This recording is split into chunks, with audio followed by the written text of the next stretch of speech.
I can't get a refund on my escape room? Okay, let me reschedule then. This might be a rarity for this sub, as I am the one who had the malicious compliance done to by someone else, but I had to respect it and thought it was worthy for this subreddit. Context: I own an escape room company in a town which borders a pretty touristy area and is very close to an airport. As such, we tend to get a lot of bookings from people all over the UK who are visiting the area for the weekend, or international people coming to do an escape room on the way to the airport. We only take online bookings and don't take walk-ins, therefore the site is only really manned whenever we have bookings. As such, our cancellation policy is that we only allow refunds if the cancellation is more than 24 hours before the scheduled start time. If it is 2 to 24 hours before the start time, we can only reschedule the booking. Now, it's worth mentioning that for the majority of cases, weekdays, we are pretty relaxed with our policy as long as it doesn't cause any big issues, and try our best to accommodate a group, as usually I am the one hosting them, so there's not any additional expenses on our part,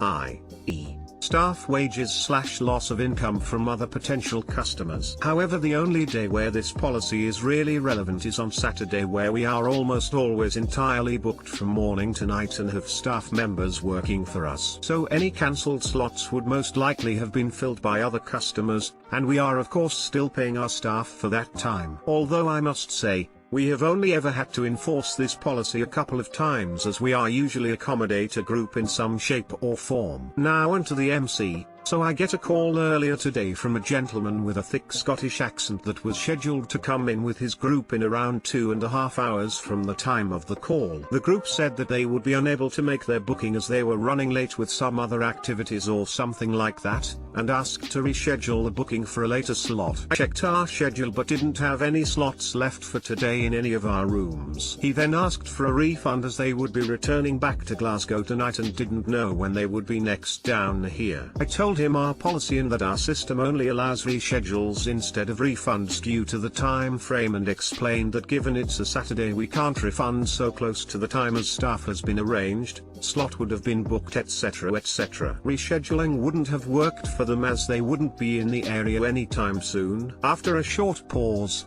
he asked if we had any free slots to schedule for next month. I checked the system and offered to move the booking to the same time on 16th November, to which he said yeah, I think that works. I changed the time on the system and informed him he would get an email confirming the new time slot. He replied, great, so the booking is more than 24 hours away now, right? Me, yes, it's booked in for 4 weeks time from today. Him, right, so the booking is more than 24 hours away. I won't be able to make it. Can I have a refund? I paused for a second trying to process what had just happened in my head and realized that he had found a loophole in the system. Technically, his booking was more than 24 hours away, so he is technically entitled to a refund. I started laughing and congratulated him on beating the system as I processed his refund. Edit lol, I didn't think this would get this much attention, but might as well clarify a few things which came up in the comments. 1. As I said, these situations are so rare that it's never really come up often enough to become a big issue, as most groups are fine just to reschedule to another day, and we like to accommodate for groups as best we can. Perhaps if it does become more common we will look into it, but in the past 2 years we've been open,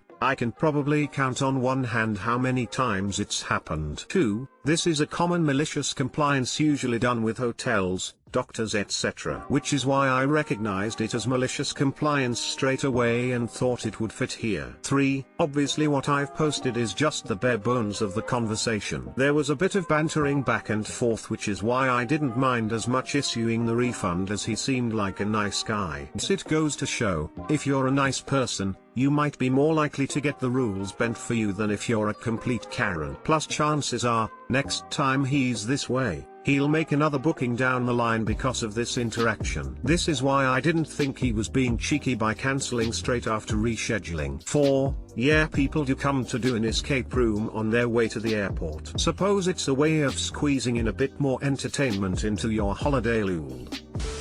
He beat the secret puzzle of the escape room. The real escape room was the refunds we made along the way. Most people wouldn't be so good-natured about it. Bravo.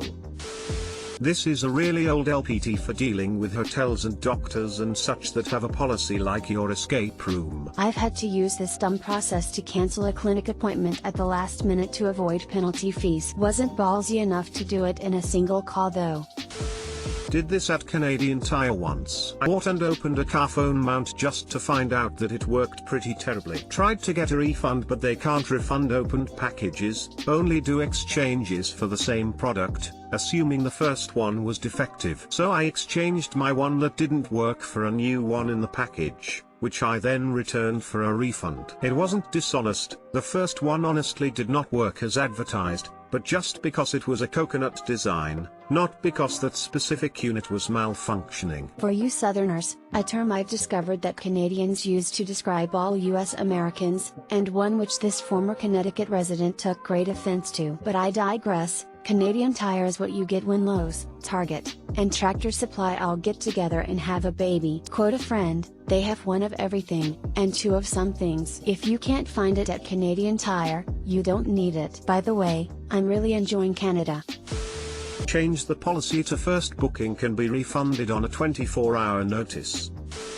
Want to limit my food expenses to a limit? I will make sure I hit the limit every day. So I am a business consultant, and usually during the week we are at client site and get paid for travel, meals etc. The meal reimbursement policy is quite flexible, and doesn't limit what we can claim, like some of the other consulting companies. So we can claim lunch, alcohol, whatever. The policy, however, does lay down a guidance for a daily limit for food expenses, based on the country where you're traveling. Capitalized the word guidance, since that is exactly how it is written in the policy. It is a guidance, not a hard limit. For the UK, where my current project is, the limit is £40 per day, which is mostly okay, but can be a bit low if you're in the centre of London for example. Now I do intermittent fasting, so most of the days I don't have breakfast and lunch, and just have one big meal a day, and have no problems keeping to the £40, usually around £20. On some days, I might go to a fancy restaurant, have a couple of scotches with a steak, and run up a $60 bill. But during the course of a 5-day week, my average meals would run about £30 a day, if not less. I've never had a problem claiming these expenses in my 9 years with the firm, but recently a new project manager, Reed Bincounter, came on board, and he sent back a couple of my expense reports for having meal expenses in excess of the £40 for a couple of days, even though the average meal expense over the week was much less than £40. I tried to reason with him, told him that anyway it was a guidance and not a hard limit, and I was keeping the costs down on other days. He refused to budge and said I could only claim £40 a day for food. So guess what? I started doing exactly that. Every day, I made sure I was claiming £40 or thereabouts for food. I started buying meals for the homeless people around the train station to make sure I could make up the £40. So now, where I was claiming less than £150 a week for meals, I now claim £200 and get some good karma for it. Edit. Wow. This blew up.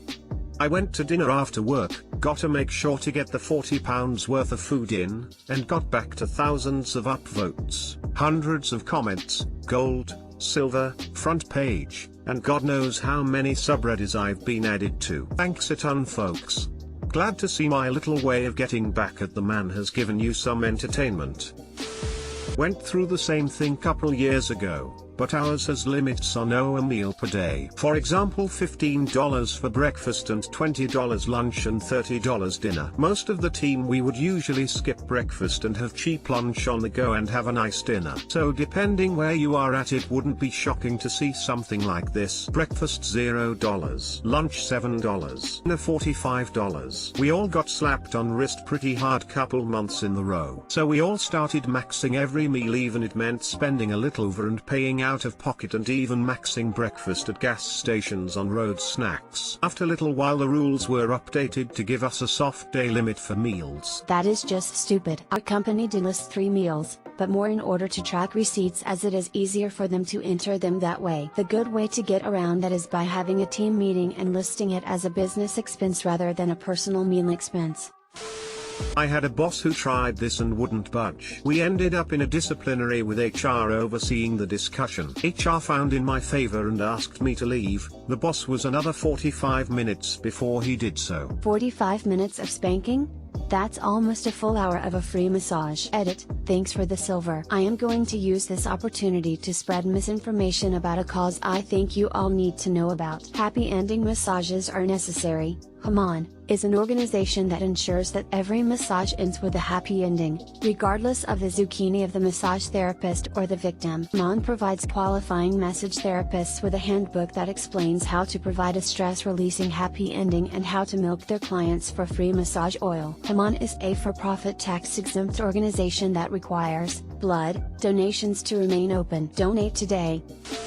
The company I work at used to have a daily limit on how much you can spend on food expenses when you travel, something like $70 per day. They noticed after a while a lot of people would try to actively spend the entire $70 limit on food each day, similar to what OP is doing. The limit was there kind of as a worst case scenario. It's like you can spend up to $70 per day on food, not you should be spending $70 on food each day. So they ended up changing the food expense policy to not have any limits. It just says something like spend as you normally would when you eat out. It's really interesting because now it's like a personal moral limit that's in place. Saves the company money and it's pretty flexible. If you wanted to splurge one of the night and get $100 just on a sushi dinner, no one would really care. I bet the vast majority of people actually regard that moral limit more stringently than they would a strict numerical one. Sure, there are probably a few people who splurge on someone else's dime, but there are probably not many of them,